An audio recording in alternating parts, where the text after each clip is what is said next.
Welcome, I'm Joyce Anderson, your host. I'm standing here on the steps of the Civic Auditorium, home of the Santa Cruz County Symphony. Today we are paying tribute to conductor John Larry Granger. So let's go inside and find Larry. I'm John Larry Granger, music director of the Santa Cruz County Symphony, which I've had the pleasure of conducting for the past 21 years. This is my final season with the orchestra, but I thought some of you might enjoy learning a little bit about me as a person, how I got started in music. I was fortunate enough to grow up in New York and then Virginia and then moved to California. But part of that was changing schools almost every other year over the 12 years I was in elementary and high school. So music became my best friend because I really didn't have time to make long-term friends in my life. Some music programs were better than others, but I'd had excellent training in the beginning, first on clarinet and then the oboe, which sort of became my voice, actually, as I grew older and went on to college to major in music. I taught school for many years in the music programs in Southern California, and then was playing in the professional orchestras and many of the recording studios in Los Angeles as well. So those were very productive years for me. Then I had the privilege of studying with Herbert Blumstedt, who is the conductor emeritus now of the San Francisco Symphony, but at the time he was the conductor of the Dresden State Opera Orchestra. And he was doing workshops in Southern California every year for young conductors who wanted to study and improve their craft. And I wanted to learn a little bit more about conducting. So by the second year, the second summer, he invited me to follow him to Europe and study with him in Dresden, which was behind the Iron Curtain. And it was really an incredible experience, both musically and socially and culturally, to see the importance of music and how the language of music really does translate to all cultures and what it meant, particularly in a society like that where there were fewer freedoms. So I came back and was appointed to be the conductor of the South Coast Symphony in Southern California. And 9 years after that, I was selected to be the music director here in Santa Cruz. And it's just been an exceptional 2 decades of wonderful time. I've had the privilege of sharing all of the Beethoven symphonies with the orchestra, all of the Brahms symphonies, most of the Tchaikovsky and Dvorak symphonies. We did all the great Stravinsky ballets. Our California Arts Council rating moved in 1996 to the top rating of orchestras in the state of California, which was a great landmark in the history of the orchestra, which I was so pleased to be a part of. And we've shared so much, I think, personally. You know, music is a communicative art, and so the ability to share part of yourself in the music. Every time we revisit a score, perhaps we've done 5, 10 years earlier, that we're all different people than we were then, and different life experiences bring different styles and depth to that music. In the 21 years, I've lost my father, my sister, and most recently my mother. And all of that is something that I've been supported by with our musical family. I very much wanted, I think, because of those changes in my early life, to have music really become a family, that our symphony was a family, whether you were on stage performing in the orchestra or out in the audience, that it's something we all shared together. And this community has really provided me with that. So even though I'll be leaving as music director, I'll certainly be having lifelong friends that will be part of my life, I hope as long as I live, because they're very special people here in Santa Cruz. I think one of the things I learned, both in teaching and conducting young people, and I've had a great privilege of doing that for over 40 years, has been this great sense of giving back, something that brought me so much joy, music for all of my life, to give it to young people and seeing them grow. We've had young people here like Aaron Miller, who was a wonderful gifted pianist, played with the symphony when he was 12 years old, went on and has just most recently played with us again as an adult. Those kinds of things are wonderful that you only get to share when you've been in a community, as long as I've had the privilege of doing that and being here with the orchestra. Literally thousands of students, I think I've had a chance to work with. And we put them together every year with our symphony so that they get to work side by side with the adults. And that's part of the tradition that keeps going. And that's part of the tradition that will continue with Santa Cruz Symphony. I think I have the longest tenure of any conductor during the history of the orchestra, but I think the best years are still yet to come. There'll be something new coming, a new vision from a new conductor, and I'll be really watching to see what happens in the future. My name is Rick Larson. I am the production manager for the Santa Cruz Symphony. I have been the production manager since Larry Granger first came to the organization 21 years ago. I actually worked his very first concert, which I believe was at Cabrillo College in Aptos, when he was a candidate trying out for the position of music director of the orchestra. It has been a great pleasure, and it has been a great honor to work with Maestro Granger all these years and to watch him bring the organization up many levels from where it was before he came. Funny story I have is, I think he'll find it funnier than most people, but about 10 years ago, we were on the verge of finishing a concert here at the Civic, and our sets include going to the Mello Center in Watsonville. So we do a set here, and then we do our final concert at the Mello. And Larry had left his music on his podium, I believe. And somebody had picked it up. And I don't particularly recall the piece we were doing, but I know it was very complicated music, and he absolutely had to have a score. I believe it was our final concert of that season with a big choral work. And needless to say, he went into a classic Larry Granger panic. And he had myself and the rest of my entire crew combing every square inch.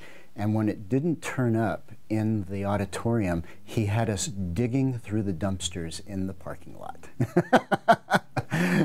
Thankfully, through a series of phone calls, it was discovered that our executive director had picked up the score, thinking that he had left it behind and was keeping it safe for him. But we were pulling cardboard boxes and newspaper and everything out of the dumpsters, and Larry was conducting us in our effort at the time.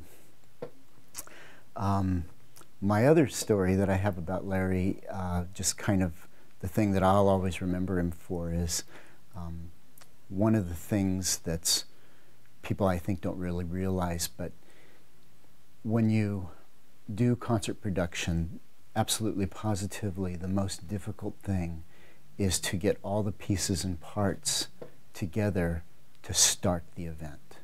And, you know, it means coordinating lights and sound in front of house and audience issues, box office issues.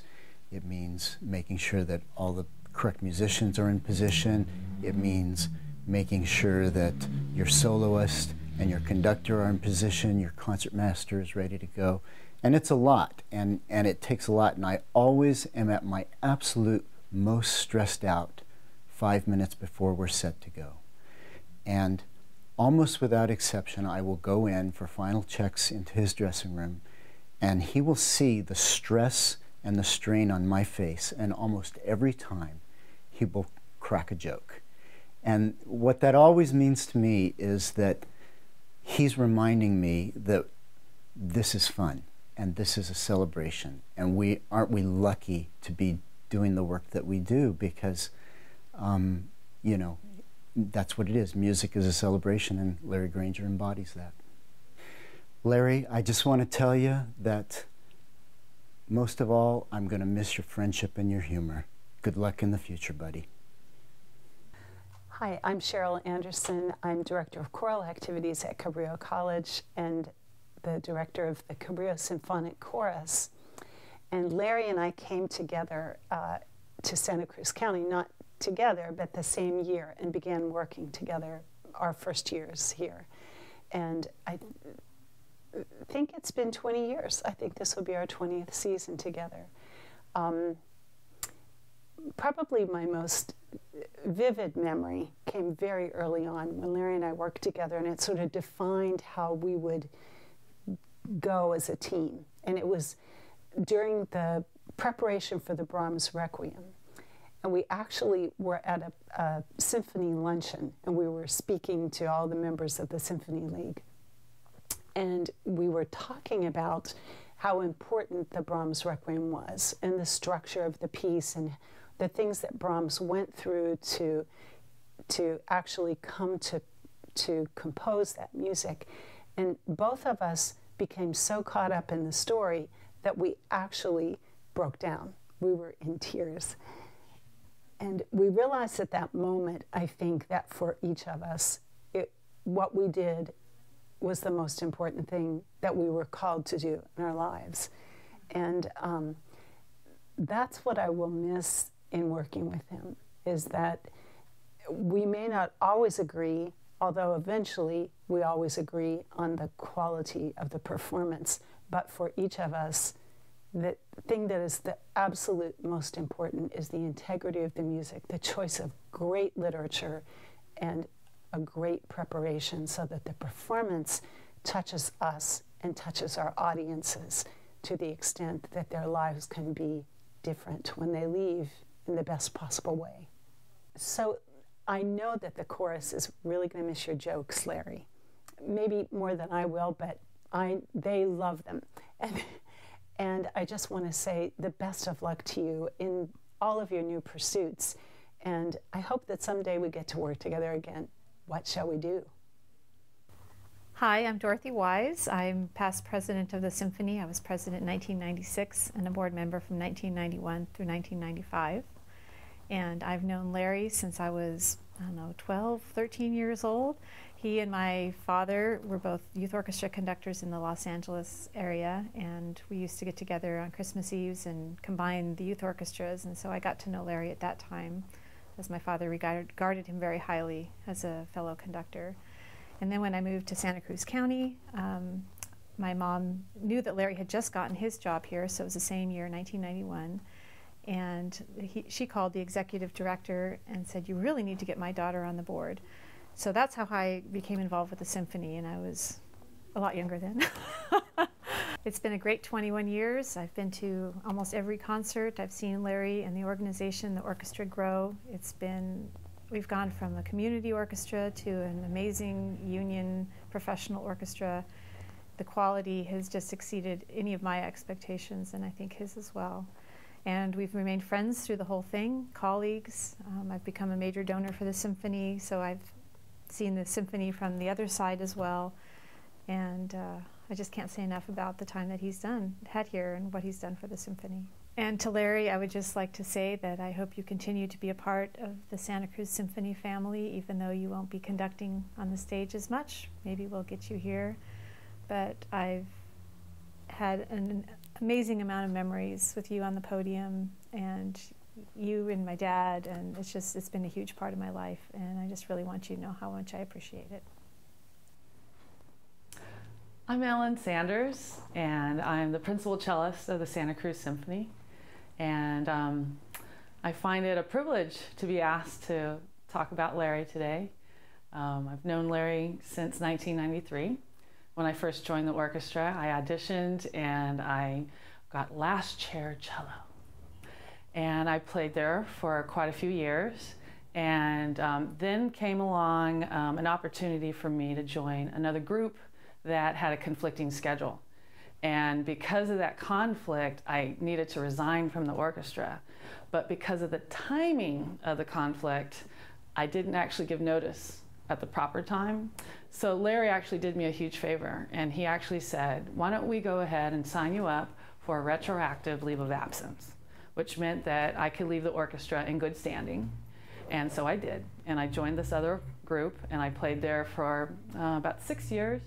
And then the opportunity came for principal cello of Santa Cruz Symphony. There was an opening, and I came and I auditioned, and I won the job. And so here I've returned to work with Larry again, and it's been wonderful. It's been a great relationship. We have a good rapport, very supportive. I respect him, I trust him. I've enjoyed the musical choices, and it's just been a really wonderful relationship. And I'm gonna really miss him because it's special what we have here at this orchestra. There's this really beautiful combination of, we have an administration that's talented, and we have people on the stage who are talented. And when you come together with both of those things, you get to just create these wonderful concerts and events. So, so when I come down to Santa Cruz, I look forward to going out for really nice meals and enjoying the weather. And I tell my friends, this is just a wonderful place for me to come and play my music. And I've been enjoying it now. Principal cello, I've been for 6 years now. So, and I really, really appreciated the respect that Larry showed me when he allowed me to leave the orchestra in good standing, because then it allowed me to come back.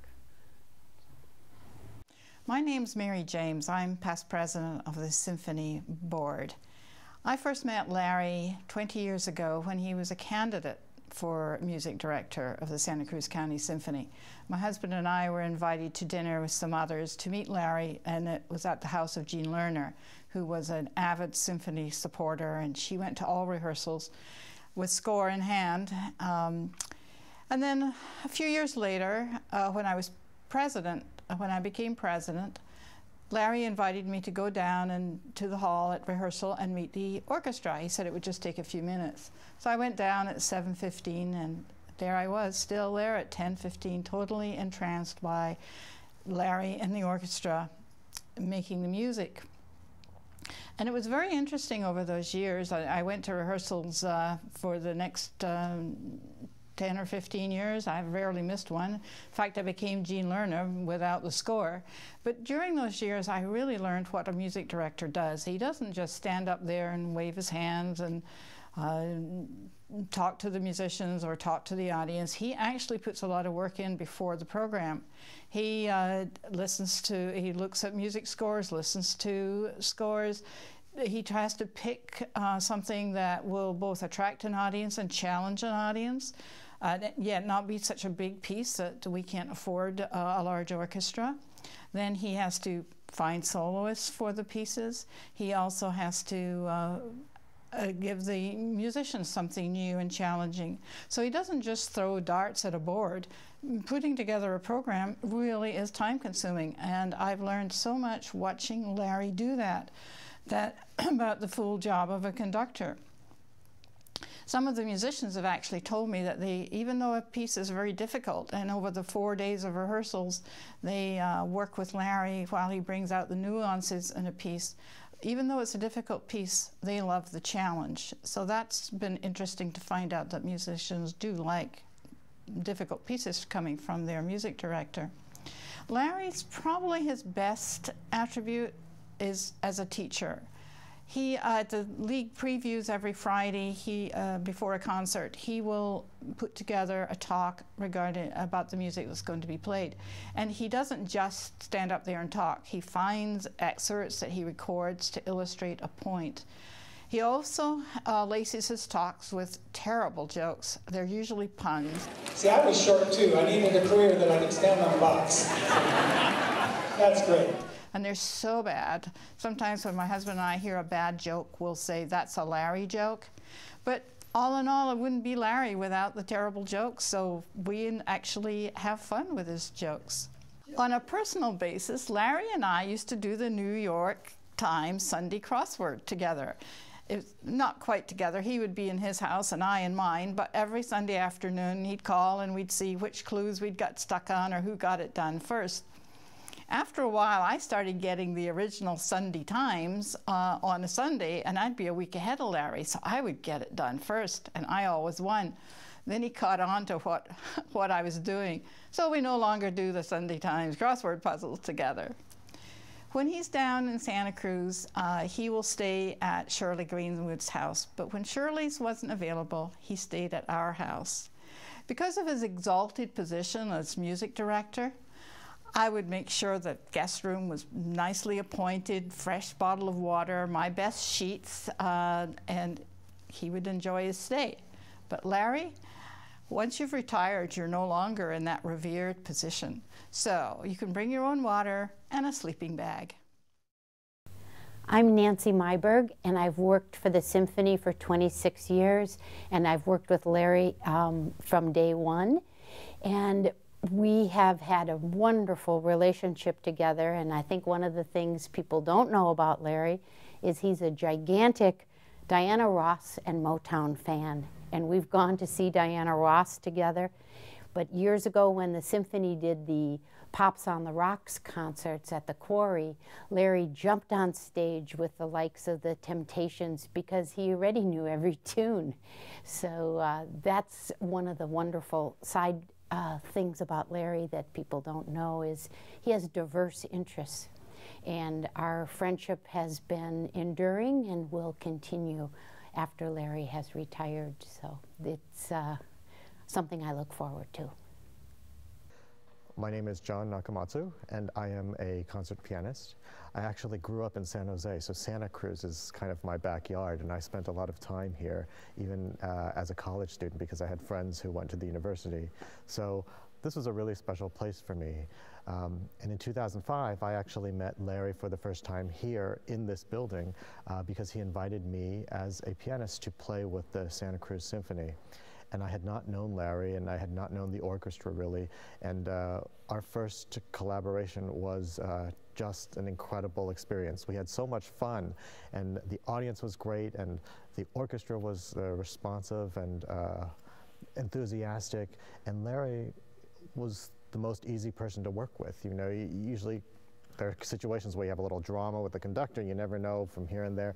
But, you know, he just said, oh, what do you want? What do you want to do? Okay, let's just do it. And we got up and rehearsed, and it was great. And so after the concert, he's like, well, what do you want to do next? And that's kind of where it started. And I had come back for many different concertos and for different configurations of the orchestra, and each time was spectacular and super enjoyable. And for me, really meaningful, because this is what I consider my home base, and I still continue to live here even as I travel all year. So I really look forward to being here, and now that Larry's leaving, it will feel a little different and a little sad. So in fact, being a part of this weekend's final concerts with Larry is for me just a real honor and a treat. And I feel so privileged to have had the chance to work with Larry. And I want him to know that I'm very grateful for this association, and I wish him many years of happiness and good music, and I hope that this isn't the end of our collaborations. One of the really rewarding things about my tenure here with the Symphony has been to work with the wonderful soloists that we've had, particularly the young artists that we've had through the Irving Klein String Competition. Each year we get the winner of that international competition to come and perform as soloist with the Santa Cruz County Symphony. And many of them have gone on to great careers. People like Jennifer Frauci and Mark Kossower and a cast of others. We've literally done one every year for the last 20 years. And that's a tradition I think that will continue for our orchestra here. And also we've had many outstanding soloists in their own right, people like John Nakamatsu and Stephen Prutzman and Norman Krieger, who have sat at this keyboard and played wonderful concertos with the orchestra over the years. It's been a delight to have them, and they've been so welcomed by the community and the orchestra that they've come back again and again, which is really amazing because they demand very high fees in their own careers, and they've come back to play with us for much reduced fees because they love us and they love the orchestra. There's been so much support for the orchestra over the years, even before I arrived, but it's been especially rewarding for me. I've had the opportunity to give well over 100 talks to the Symphony League for our concert previews before every concert. Our music education program has reached out to thousands and thousands of 4th and 5th grade students over the years. We've involved collaborations with so many other organizations. So I think that one of the important things to mention here is maybe a story about the great conductor Toscanini, who was known for being quite taskmaster, if you will, in front of his orchestra. And he was approached by a member after rehearsal and said, "Maestro, that was such a wonderful rehearsal today." And Toscanini looked at the player and said, "Well, we won't really know until the next one." So for all of those who have appreciated my tenure here, and I certainly have appreciated being here, I'd like to hold out this challenge that what happens now to the orchestra is what proves whether it was really worthwhile. Well, I'm Jan Durecko, the Executive Director for the Santa Cruz County Symphony. And of course, I was here when Larry was hired, and that was 1991, 21 years ago. And one of 5 finalists. We were very much looking forward to what Larry could bring to the Santa Cruz community. And of course, I'm a member of the Cabrillo College Chorus. And singing under his baton is sometimes challenging, but usually the jokes get us through to a finished product that's quite nice. And of course, I'm very much going to miss Larry. And I'm looking forward to this new beginning next year. So I would ask that you stick with us with the Santa Cruz County Symphony. Well, Larry, I want to wish you well. This has been a wonderful tribute. All the people we have interviewed for this piece have nothing but amazing things to say about you. You've been a wonderful influence in our community. You've contributed so much. And the Youth Symphony and what you've done is just amazing. So I want to thank everybody. You know, enjoy your retirement. Thank you, Joyce. Thank you very much. Is there anything else you'd like to say to us? Well, if you need me, call me.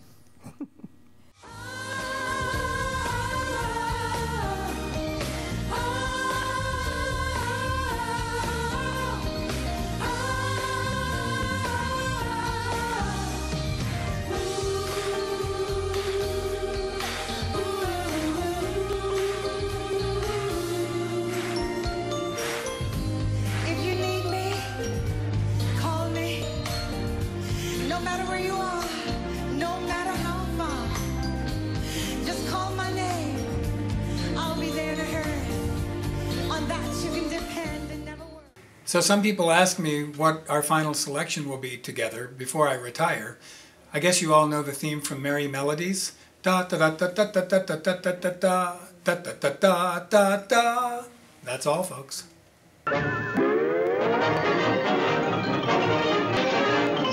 That's all, folks.